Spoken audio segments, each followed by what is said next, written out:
మరి బాధ కదండి. సగం ఆకలితో లేచిపోవడం స్వభావము అని మీతో నేను మాట చెప్పాను చూసారా, అది దుడుక్కున పైకి వచ్చింది.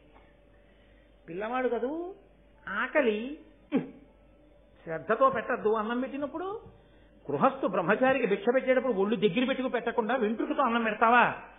కడుపు నిండనే లేదు, లేచిపోయాను. ఒకసారి తినమండి మళ్ళీ వెళ్ళి ఇంకోసారి తినకూడదు, మళ్ళీ ఇంకా రాత్రి ఎప్పుడో ఏ పలహారం వరకు ఉండాలి. ఎంత దూరం నడవాలి ఈ ఆకలితోటి? ఎంత ఇబ్బంది పెట్టావు నన్ను. ఆయనకి కోపం వచ్చి నీకు దృష్టి పోవుగాక అన్నాడు పౌష్య మహారాజు.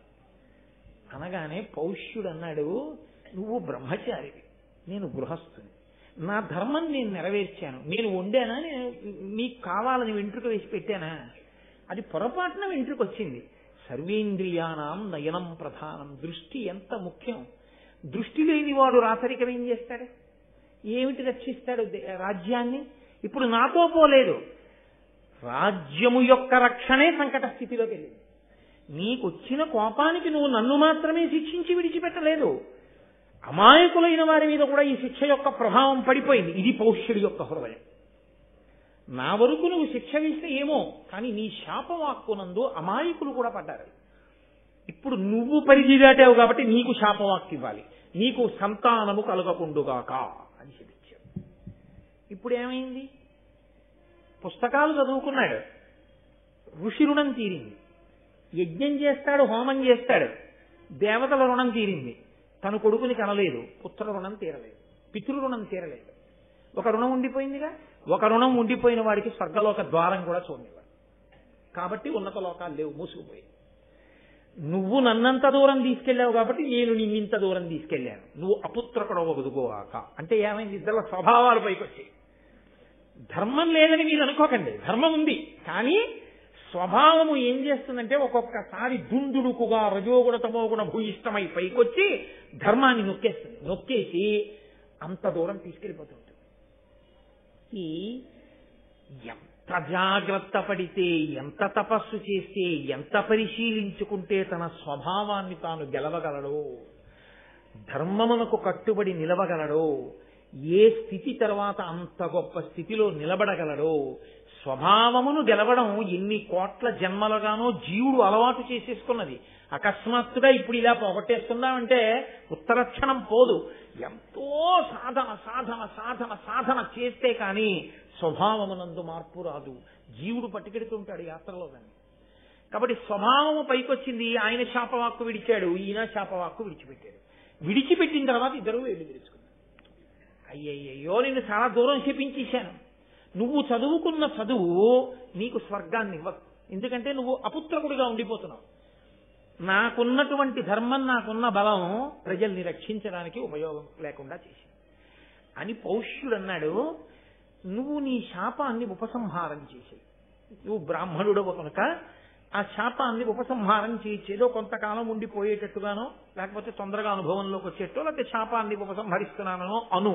అంటే వాక్కు యొక్క శక్తిని చెప్తోంది భారతం. అస్త్రము ఎంత గొప్పదో, శస్త్రము ఎంత గొప్పదో అంతకన్నా గొప్పది వాక్కు. మీరు ఓ కత్తి పెట్టి కొట్టారనుకోండి, ఉదంకుడికి ఓ చేయి తెగిపోయి ఉండేది, అసలు ఇంకా వంశం లేకుండా పోయి ఉండేది కాదు. పౌష్యుణ్ణి లాగి లెంపకాయ కొడితే అప్పటికి కళ్ళంబ నీళ్లు వచ్చి ఉండేవి. కళ్ళే పోయి రాజ్యం పోవలసినటువంటి అవసరం ఉండేది కాదు. ప్రజలు బాధపడవలసిన అవసరం ఉండేది కాదు.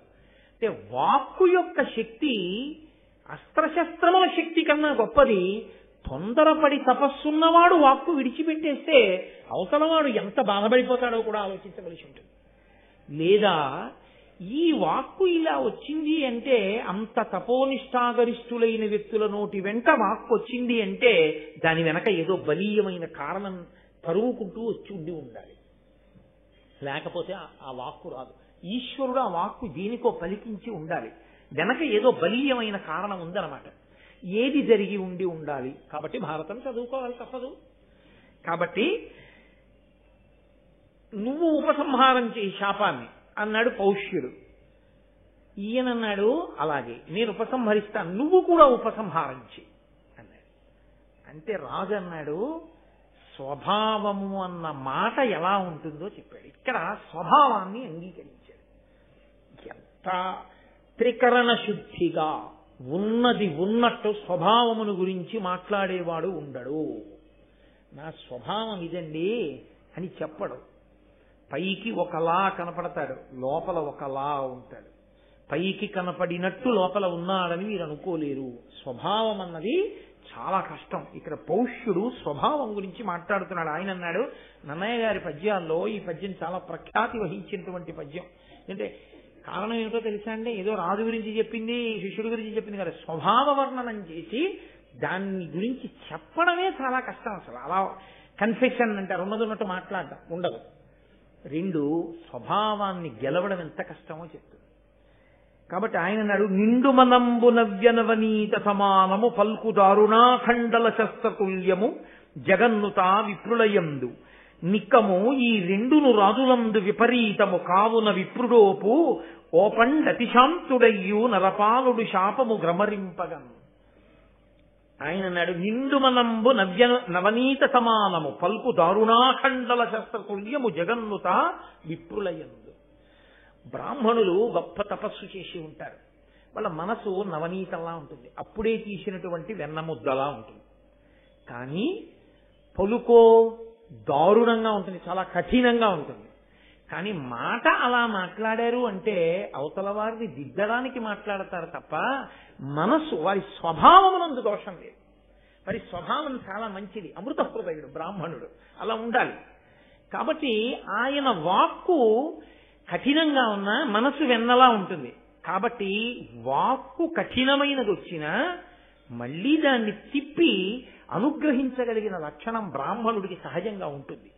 కానీ నిక్కము ఈ రెండును రాజులందు విపరీతము. రాజులందో మాట వెన్నపూసలా ఉంటుంది, మనసు వజ్రంలా కాఠిన్యంతో ఉంటుంది. ఇంత కఠినమైన మనసు ఉన్నవాడు ఇప్పుడు మంచిగా ఉన్నట్టు ఉన్నా మనసు వెన్నపూస కాదు కాబట్టి తీయలేడు శాపవాక్కుని. కాబట్టి నువ్వే తీయగలవు బ్రాహ్మణుడు కాబట్టి, నువ్వు తీయి, నేను తీయలేనన్నాడు. హృదయము అంత ప్రసన్నంగా అంత మెత్తగా ఉంటుంది. ఇప్పుడు ఆ కుండలములను పట్టుకున్నాడు, గబగబా వెళ్ళిపోతున్నాడు. వెళ్ళిపోతూ ఆయన ఆచమనం చెయ్యవలసినటువంటి పరిస్థితి వచ్చింది. ఆచమనం చెయ్యవలసిన పరిస్థితి అన్నప్పుడు మీరు దాన్ని ఎలాగైనా అన్వయం చేసుకోవచ్చు. శరీరమునకు అన్నదానికి కొన్ని అవసరములు ఉంటాయి. లోపల ఉన్న పదార్థాన్ని బయటికి పంపవలసి ఉంటుంది, పైన ఉన్న పదార్థాన్ని పిండాండములు పోషించడానికి తీసుకోవలసి ఉంటుంది. కాబట్టి అందులో ఏది జరిగినా మళ్ళీ ఓసారి ఆచమనం చేయవలసి ఉంటుంది. ఆచమనం చెయ్యాలి కాబట్టి ఆయన ఏం చేశాడంటే, ఒక నది ఒడ్డున ఇక్కడ ఏది కూడా మలమూత్ర విసర్జన జరగదు అని నమ్మకం.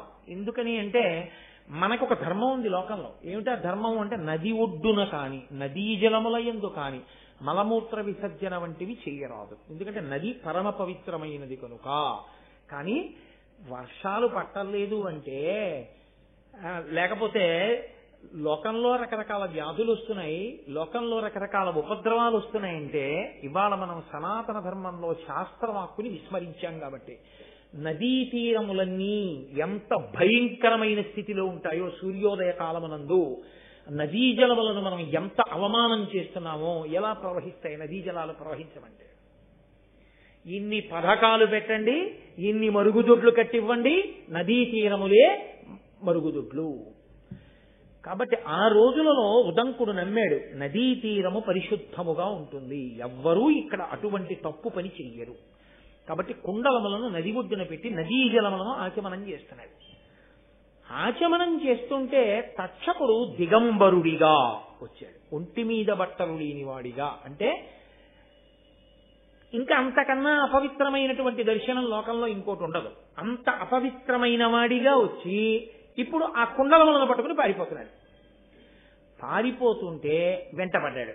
నాగరాజుగా మారి అక్కడే ఉన్నటువంటి ఒక పెద్ద పుట్ట యొక్క కలుగులోకి వెళ్ళిపోయాడు.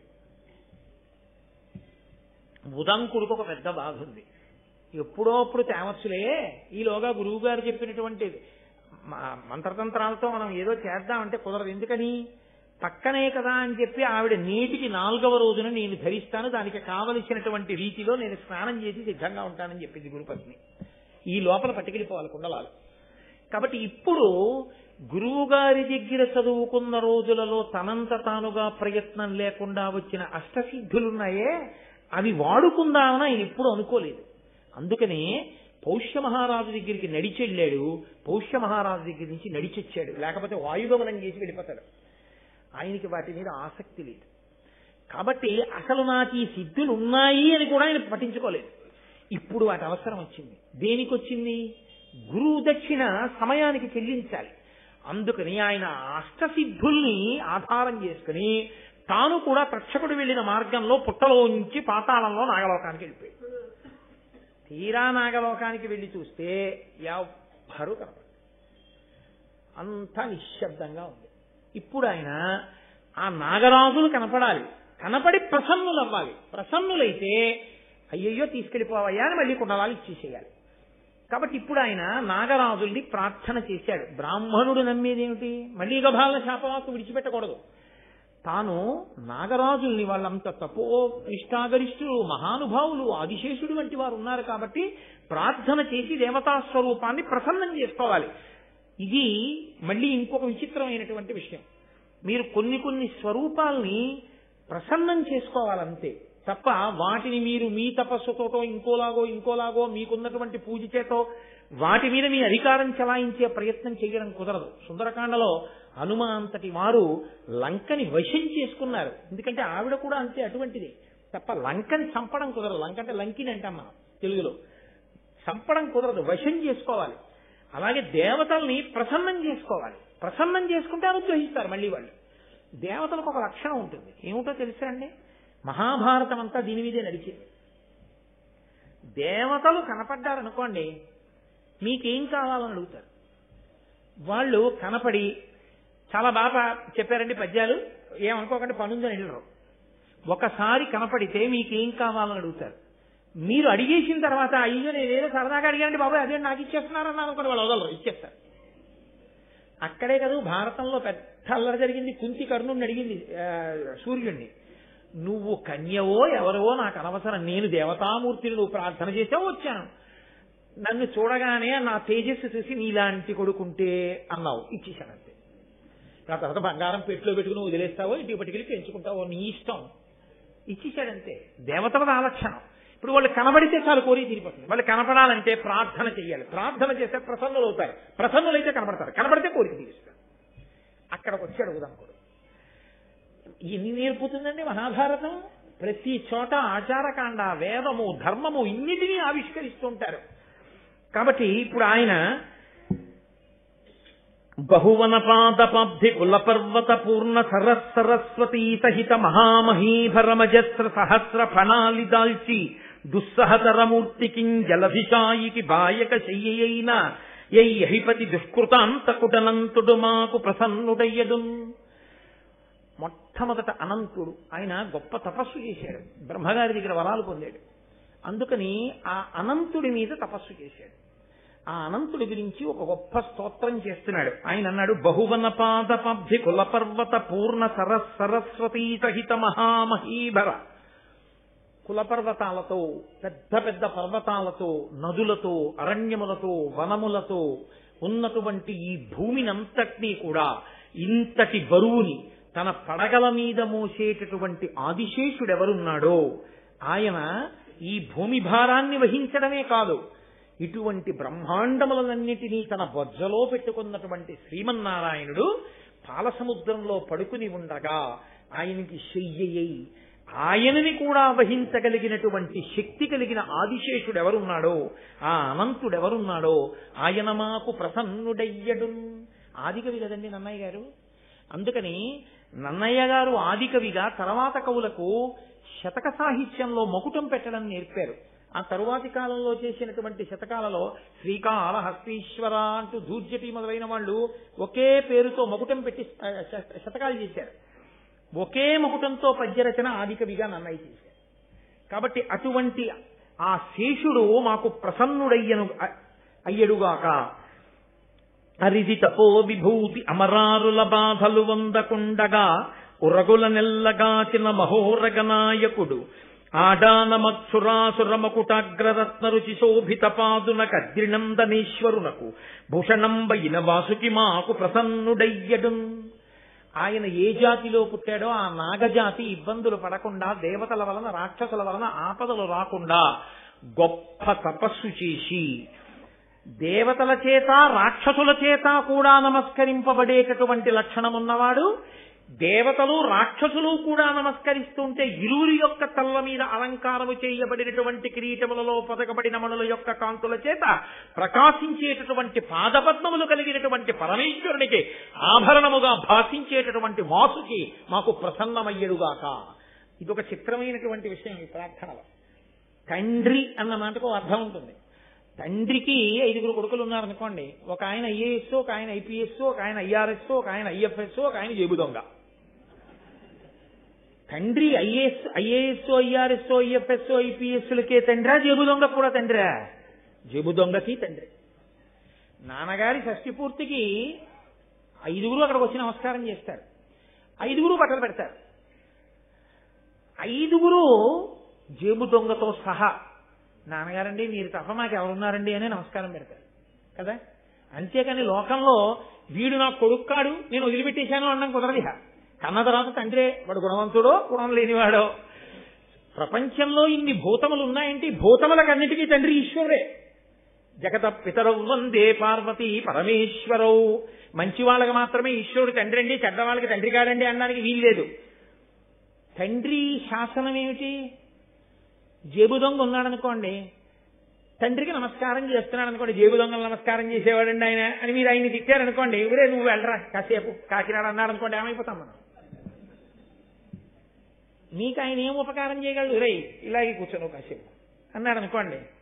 ఇప్పుడు తండ్రి గారి మాటకి వశవర్తి ఆ జేబు దొంగ అలాగే కూర్చున్నాడు అనుకోండి, నువ్వు ఎక్కడికి వెళ్ళకు, మీ అమ్మ ఇక్కడే పెడుతుంది భోజనం చేసి, అంటే ఇక్కడే భోజనం చేసి ఇక్కడే పడుకోవు అన్నాడు అనుకోండి.